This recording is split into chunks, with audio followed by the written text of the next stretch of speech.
The Portal is quite possibly the most divisive restructuring of Destiny 2 that has ever occurred in the entire history of the game. Never has there been a time where the game has been so dramatically shaken up, causing immense outcry of community feedback and frankly resentment to a newly added feature. And while yes, as of the writing of this script, the Portal has received its fair share of improvements, it still has a long way to go before its intended purpose is made manifest. And spoiler alert, the Portal isn't going anywhere. It's likely that it has been in development for years at the very least, because we first heard of it during this article from the 9th of September 2024. The Portal will continue to be a part of the game whether you like it or not. However, that doesn't necessarily mean that the game is doomed as a result. That said, the Portal in its current iteration has, in all honesty, damaged the game, or at least a large portion of it. Despite this though, the Portal itself isn't a bad idea. In fact, I think it's a great idea, if executed correctly, which is the key distinction to what we're dealing with currently. So today, my aim is to show you my proposed rework of how it can be best utilized to improve the game rather than hinder it, because I believe it truly can achieve this given time. In today's video, not only am I going to explain my ideas, but also show them to you with the aid of several custom illustrations created by the wonderful Court Project, who is seriously talented. Together, we have gone all out and created a full restructuring of the entire Portal experience, from the main menu, new categories and submenus, UI overhauls, and much more. What you're seeing is just a teaser of what's in store, so please make sure to show Court some love as well, as some of these pieces are truly impressive. Furthermore, big videos like these take quite a lot of time and effort to theorize, record, illustrate, edit, all the works. In fact, it has taken us around 2 weeks to put this all together. So if you end up strongly resonating with today's content and want to support the channel so we can continue to make more of these high production projects in the future, consider leaving a super thanks down in the comments below, as both myself and the team would seriously appreciate it. With that being said though, let's begin by discussing what the Portal is currently and why it is bad.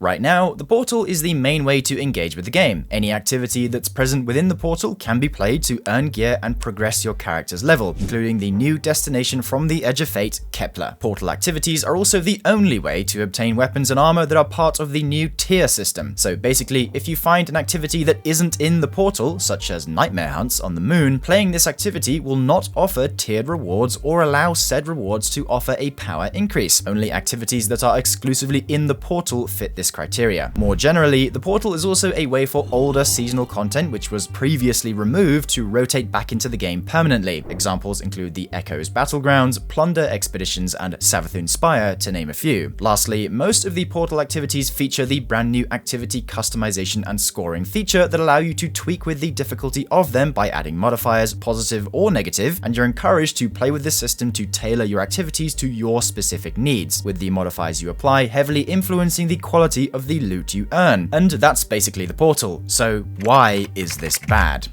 For starters, so much of the rest of the game's content is not in the Portal, including 9 raids and 10 dungeons, and no, the dungeon layers don't count. The majority of the available Nightfall strikes, 21 missing to be exact, Gambit, 5 exotic missions, including Derealize, and fun fact, at time of writing, Barrow Dyad from Episode Heresy is still completely unobtainable, campaigns, and other offensives like Dares of Eternity. The aforementioned missing content cannot increase your power level as a result, and is basically entirely irrelevant, and playing it has absolutely no benefit to the reward chase. The armor that drops isn't tiered and uses the old Armor 2.0 system, which is bad. The weapons aren't tiered either, though admittedly they do still retain their value because obviously some guns are still pretty good and enhanceable. Think Velocity Baton or Hezen Vengeance, for example, though this is still not ideal. Basically, the first half of the problem boils down to the fact that outside of the Portal's limited selection of activities, nothing else in the game matters with regards to increasing your character's level, improving your arsenal, and so on. It's like the Portal and the World Tab/Director are two entirely separate games, because they literally are. Everything you could do before Edge of Fate came out, including grinding weapons and armor, can still be done. You can still get Armor 2.0 if you really want to. You can still get all the old weapons that can be enhanced and so on, which is fine to a degree, but it ultimately leads to confusion. The second half is to do with how activities in the Portal are launched, the ever so tedious modifier selection screen. I'm of the stance that while yes, giving players more agency and freedom to tailor an activity to their specific playstyle and expectations is a good idea in principle, in practice it just straight up doesn't work. It is so tedious to decide which modifiers to use, which ones increase my score, trying to make sure I don't make the activity too hard, while also making sure my projected score stays within the range I want it. And half the time, the scoring system doesn't correctly predict what you're actually going to get anyway. It just creates so much unnecessary thinking when I wish I could just pick an activity, choose between a selection of difficulties like Master, Grandmaster, or Ultimate that I know will guarantee me good rewards, then off I go. Minimal clicks, minimal friction. The previous Grandmaster Nightfalls were an excellent example of this, and people loved it. Just one glance at the GM report leaderboards will show you that hundreds of players held this activity so incredibly dear and made it their main way of interacting with the game, which is sadly now gone. So altogether, the current portal creates a disjointed experience that separates the content that arguably made the game special in the first place from offering any meaningful progression, while also ruining some of the charm the game previously had. Me personally, I don't like being greeted by the portal when I log on. I'd much prefer being greeted with the director just like before.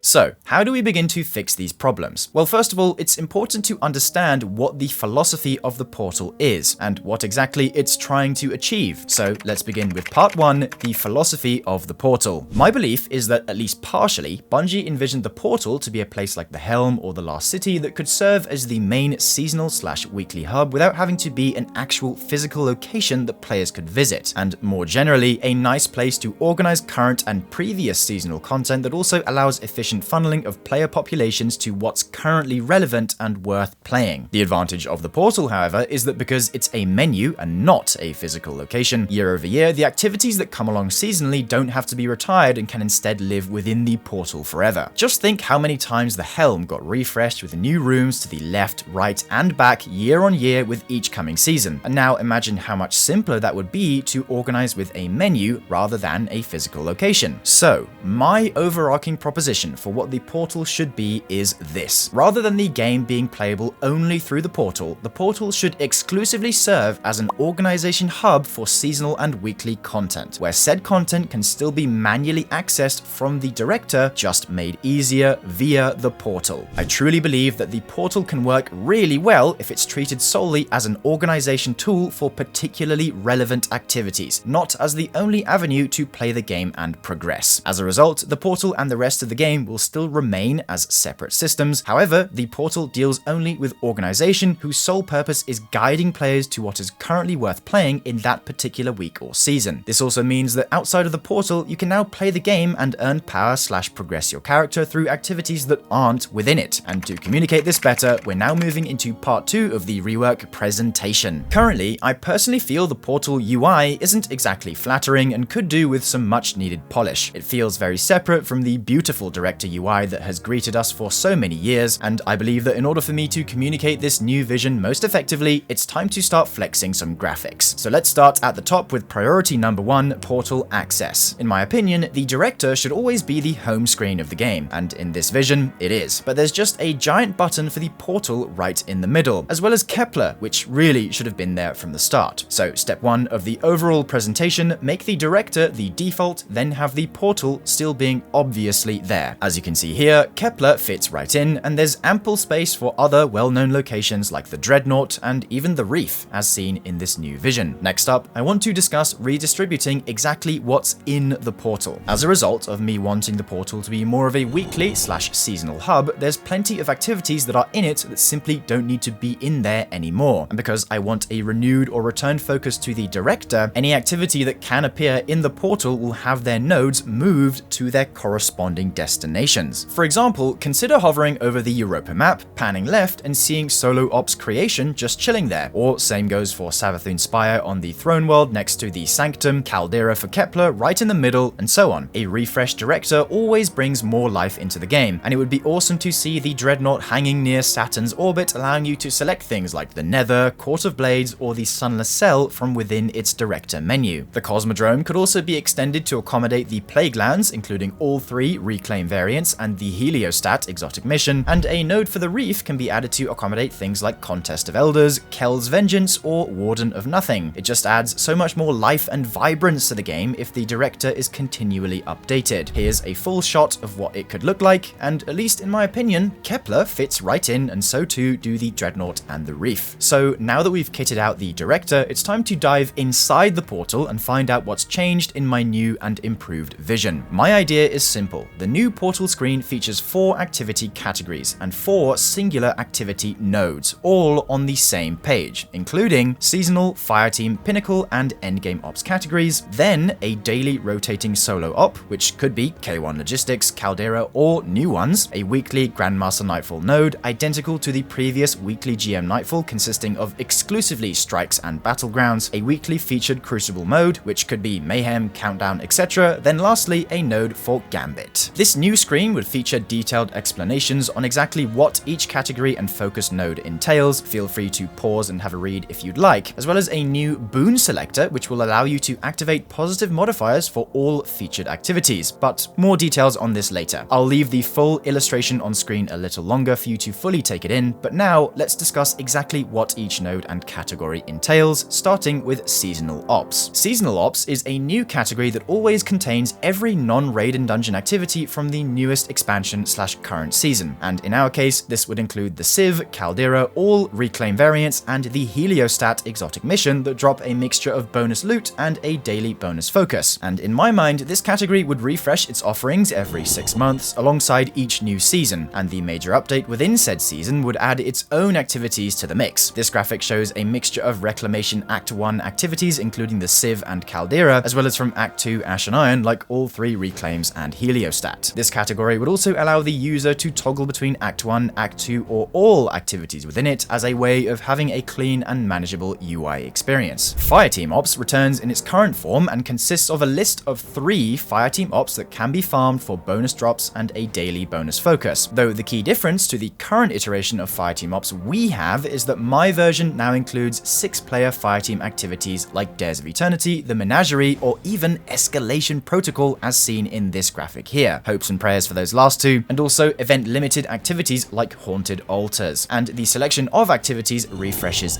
daily. Pinnacle Ops are again similar to what we have currently, offering a selection of 3 activities from the likes of exotic missions, onslaughts, and crawls like the Coil or Contest of Elders, featuring bonus drops and a daily bonus focus that also refresh daily, including the likes of Dual Destiny. And also, my version excludes the presence of dungeon layers. In fact, I'm opting to completely remove dungeon layers from the game as I don't think they've landed particularly well, and also because of the 4th and final category, Endgame Ops. Endgame Ops will feature a list of several raid and dungeon activities that can be farmed for bonus drops, including full clears, boss rushes, and pantheons, where this time the selection refreshes weekly rather than daily, in an effort to bring back the weekly rotating raids and dungeons that we previously had. We've also gone ahead and created a little tooltip that describes what exactly you may find inside this category. Again, pause if you want to have a read, and examples include a full run of Sundered Doctrine, epic Ghosts of the Deep, a Root of Nightmares boss rush where you skip encounters 1 and 2 and just focus on the bosses, or a full Rulk Indomitable Pantheon where each of these activities come with various bonus rewards, bonus focuses, and deeply rich customization options. Going a little off track for a second, these additions aren't necessarily to do with the portal, but I still wanted to highlight them because, again, Court has made some fantastic graphics for them. You'll notice that the full run activities have a settings wheel within them, which in our vision would lead to a sub-menu that allows you to, number 1, select your checkpoint, where in this example we have Salvation's Edge starting from the 2nd checkpoint, Herald of Finality, including loot table information on the right-hand side, as well as another menu to configure your feat selection, presenting information about reward quality and more. Again, pause if you need to. Like I said, these systems aren't exactly Portal specific, but still worth highlighting because A, we kinda need them, and B, the graphics are awesome. Alright then, now let's discuss the 4 activity nodes that sit alongside the activity categories, starting with the daily rotating solo op. This node will feature a single solo op that offers bonus rewards and a bonus focus that rotates daily. It's pretty simple, but that's all it should be. Still the same quick 10-minute commitment that Bungie described as a way to jump in, get some progression done, then get out. Following that, we then have the classic weekly Nightfall, a single Vanguard op, either a strike or a battleground that offers bonus drops, plentiful endgame resources like Ascendant Shards, Prisms, and Exotics, as well as a pinnacle weapon focus focus that can be farmed indefinitely. This activity refreshes weekly, just like the previous GM Nightfalls, and to keep things challenging, the tuning for this activity would be slightly more strict than that of regular ultimate activities we have now, since they're kind of a pushover, but feel free to disagree with me down in the comments below. Destiny 2 desperately needs a weekly chase like GM Nightfalls back, and while I do admit that a lot of what I say here today will likely never get implemented, I still want to stress that as a bare minimum, a weekly chase equivalent to GMs that features a focus drop, plentiful resources, and is a decent challenge must make its way back into the game somehow. Moving on, the weekly Crucible playlist node will feature a singular Crucible mode, like Mayhem, that offers bonus drops and a daily bonus focus, which rotates weekly. Finally, the Gambit node will simply allow access to Gambit from within the portal, which can also be done via the Director that also features a daily bonus focus. And yeah, it goes without saying that Gambit now offers tiered gear and power level increases. Gambit could also be expanded to feature Gambit weeks, where for 1 week only, every so often, the Gambit node offers many more bonus drops and increased resources, just as an idea. Same could apply to both the Crucible and GM nodes too, kind of like the old double loot, double reputation weeks. I want to be very clear though, all of these activities that rotate in are always accessible, regardless of whether they're featured in the portal or not. You can simply find them on their respective planets or sections within the Director. It's just that when they are featured, they're more worth doing because of that. And side note, if an activity is featured, it will also indicate this on the Director with a clearly defined icon or multiple of them above the relevant destination. For example, this blue icon indicates that a featured activity is present within Savathun's throne world, and upon further investigation we can see that the birthplace of the Vile Strike is currently active within the portal and as such will drop improved rewards. More on this very shortly in the reward section, but that's the general idea. The portal streamlines the experience of finding what's relevant on any given day, but even without interacting with the portal, you can still find what's relevant via the Director, and it's glaringly obvious at that. Speaking of featured activities, let's discuss how I'm changing the distribution of rewards in this new version of the portal to make it so it is still worth interacting with and checking what's available. In my version, rewards for activities will behave much like they do now. Any activity that can rotate into the portal, even if it isn't featured on a given day, still drops 2 or 3 powerful rewards upon completion that can simply be accessed from within its destination or location on the Director. But for when it is featured, the activity now offers more completion rewards than it normally does, depending on the activity and category/rotator. For example, the daily solo op will always drop 2 rewards rather than 1, like its worldly counterparts when it is featured. Then for seasonal activities, think Reclaim and Heliostat, currently they both drop 3 and 2 rewards respectively, but in my system they would drop 4 and 3, incentivizing you to try the new stuff and also be rewarded for it, for as long as they remain in the seasonal category. So basically, the seasonal ops tab is generally more rewarding for the duration of a major update/season when compared to similar activities outside of it, again to incentivize playing the new stuff. The same goes for Pinnacle Ops. They would typically have 1 or 2 more completion rewards attached to them if present within the portal on that day, though this also introduces the possibility with things like the Coil, where you could really juice it and give it like 8 completion rewards rather than 4 when it rotates in, to really push people to play it. Furthermore, outside of the portal, all raids and dungeons can be completed once per week for an offering of +3 gear for each encounter completion, including an additional full clear bonus chest and bonus focus. However, the key distinction is that the selection of rad content within the endgame ops category and the newest raid or dungeon can be farmed indefinitely rather than just once, also for +3s, including the bonus focuses, weekly tier upgrade challenges, and so on. Here's some more examples like Last Wish, with indicators that make it abundantly clear it's farmable and currently featured. Same goes for Vow of the Disciple, including a bonus focus for submission, or Warlord's Ruin, with a bonus focus for the Goat Indebted Kindness. The power grind can also be extended to literally anything. I personally think it could be awesome to have things like complete 10 patrols on the Cosmodrome and receive a powerful drop for every 2 that you do, complete Pale Heart overthrows for powerfuls, dual Destiny class items drop as powerful, and many more such cases. The ultimate goal is that you can play your way, but the portal still offers a more efficient weekly and seasonal path. Another important factor that will 100% reinvigorate the reward chase is adding activity-exclusive rewards. Think strike-specific loot, but more so in the form of curated roles like back in the day, for each activity that rotates into the portal. But the catch is, you can't earn this special drop unless the activity is featured. Imagine that Caldera offered a special version of Giver's Blessing with a really low drop chance that came with attrition orbs in the left column and a second selectable origin trait, something like nanotech tracer missiles that you could only get from this activity only when it's featured. Any other version of the gun obtained elsewhere won't have this special role ever, which I personally think is a pretty good idea. Now, I know that yes, there are a lot of activities, so not all of them need to have a special curated drop, at least initially, which honestly makes it better and more rare. Just something extra to keep an eye out for every once in a while. Veteran players will remember that Gnawing Hunger had a special variant that came with overflow in the left column that only dropped from tier 3 Reckoning when the likeness of Oryx was the weekly boss. And I can tell you from personal experience that the drop rate was so very low. I farmed for hours and hours, and when I did eventually get it, it was a very good feeling. In fact, I still have it sitting in my vault to this very day. The one type of activity that I do want to have exclusive drops for each one are conquests, which I do think are pretty good. A tailored experience with challenging deltas and modifiers is fun, at least to me, so to make them extra worth it, tie a unique drop to each of them and make it a low chance from farms, but make it worth the grind, especially if it involves farming something like the recent Avalon conquest. Bonus points if you can remember the name of this gun. Drop it in the comments if you do. That's basically all I would do when it comes to rewards and reward allocation, plus giving reasons to interact with portal activities that rotate in and out. And I'll reiterate the main point, you should still have the ability to play essentially anything you want and gain power from it. Most importantly, raids and dungeons. And you can still launch any activity that isn't featured in the portal on any given day and still get power and tiered gear from it. However, if you decide to play the featured activities instead, you'll receive a greater quantity of rewards as well as a low chance at a super special drop that can only be farmed when the given activity is featured. The last part of my rework concerns a selection of key quality of life improvements that I believe would make the experience of interacting with the portal a whole lot smoother, with the first major change being the removal of the ability to choose your own modifiers. A little bit dramatic, I know, but stick with me here. While yes, it does sound nice in theory to be able to tailor the activities to your preferences, it ultimately leads to choosing the same 4 or 5 modifiers for every single activity that secures the path of least resistance when it comes to ensuring score and reward quality, which also adds yet another step in between choosing said activity and actually launching it, which is especially demoralizing on update days with new content where you want to just jump straight in and get some gear, but your excitement is immediately halted because you need to rack your brain about which modifiers to use and so on, and as such, the feature needs to go. My system takes us back to pre-selected modifiers that, for the sake of variety, rotate on a weekly or daily basis depending on the activity or node, and while we're at it, let's remove the scoring system too, and instead tie the quality of the rewards we get to the actual difficulty of the activity itself. Activity difficulty selection should be simple to understand and simple to apply, and I just know that I would much prefer having it so higher difficulties, like Ultimate, always drop tier 5s, and easier difficulties, like Expert or Master, always drop lower tiered gear, though still have a small chance to improve the tier up to a tier 5. I'm still a believer that each unique difficulty should be locked behind power progression though, so higher tier gear remains being tied to power in a way, but more so to unlock the method of getting them. Speaking of power, in an effort to retain some level of activity customization and reward players who climb to higher power levels, I want to propose a solution that achieves both the goal of increased player agency and reduced friction when launching a given activity. Enter the Boon Selector. The Boon Selector is a new submenu within the portal that unlocks once you hit power level 470, aka around the point you're comfortably into your ultimate difficulty activities, that now allows you to permanently choose a selection of 3 positive modifiers that will always be applied to any portal activity you play, disregarding Crucible. Furthermore, because we remove the scoring system, these positive modifiers don't negatively affect your rewards in any shape or form, and simply allow you to gain combat advantages or have some more fun in whatever activity you play, including raids and dungeons by the way. For example, your loadout could consist of something like Solar Surge, Grappler, and Brawler to fully enhance a Solar Titan Bonk Hammer build to the absolute extreme, and other more recent modifiers like the Plasma Accelerant from Reclaim that grants permanent amplified and radiant, or the Ionic Recharger that makes your bolt charge detonations super juiced and create a landfall explosion could also be moved into this menu, alongside event modifiers too, like for Solstice or Festival of the Lost. I think this would be an awesome way of rewarding players who climb to higher power levels, and again, it's only applicable to activities featured in the portal. Lastly, matchmaking. Make matchmaking available for all activities except dungeons and raids. There's no excuse for any other activity, regardless of difficulty, to not have matchmaking. It's not that deep, and again, removes another barrier to entry. It's quality of life things like this that I truly think would make the portal an unstoppable, world-class support system that I'm certain was what Bungie always intended. It's just unfortunate that they've had so many stumbles along the way, but that's what they've got us for. I believe nothing can stop a passionate enough community, and I hope that what you've seen in today's video proves that.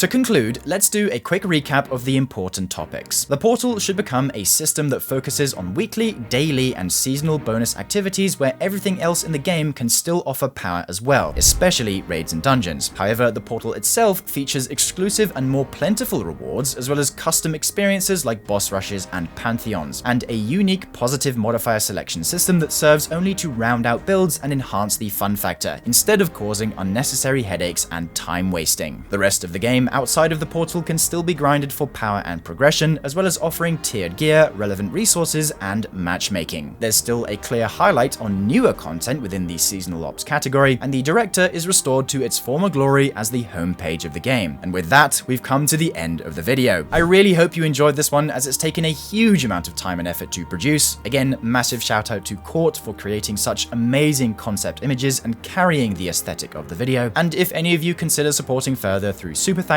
or simply sharing with your friends or community, we seriously appreciate you. Also, I'd love to hear your own thoughts on whether you agree or disagree with the points brought up here today and about how you would personally improve the portal. Please make yourself heard down in the comments below. Finally, I want to stress that despite things being rough right now, I truly believe that Destiny can bounce back and flourish into something greater. Call it delusion, call it passion, call it whatever you want. But one thing's for certain, if we face the negatives with constructive and thoughtful criticism, I believe that we as a community can truly make a difference and guide the game to where we ultimately want it to be. Thank you for watching, and I'll see you in the next one. Bye for now, dear viewer.